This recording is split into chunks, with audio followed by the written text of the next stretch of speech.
निर्मलभाषितशोभितलिङ्गं जन्मज दुःखविनाशकलिङ्गं तत्प्रणमामि सदा शिवलिङ्गं देवमुनिप्रवराचितलिङ्गं कामदहनकरुणाकरलिङ्गं रावणदर्पविनाशकलिङ्गं तत्प्रणमामि सदा शिवलिङ्गं सर्वसुगन्धसुलेपितलिङ्गं बुद्धिविवर्धनकारणलिङ्गं सिद्धसुरासुरवन्दितलिङ्गं तत्प्रणमामि सदा शिवलिङ्गं कनकमहामणिभूषितलिङ्गं फणिपतिवेष्टितशोभितलिङ्गं दक्षसूयेज्ञविनाशकलिङ्गं तत्प्रणमामि सदा शिवलिङ्गं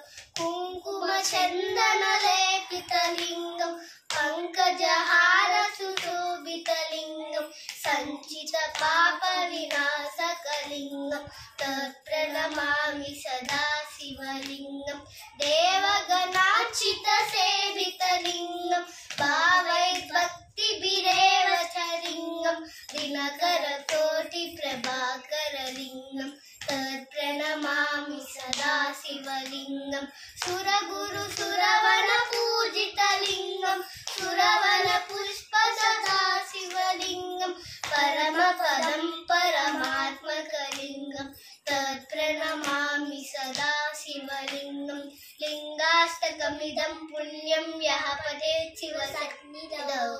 शिवलोकमवाप्नोति शिवेन सह मोदते।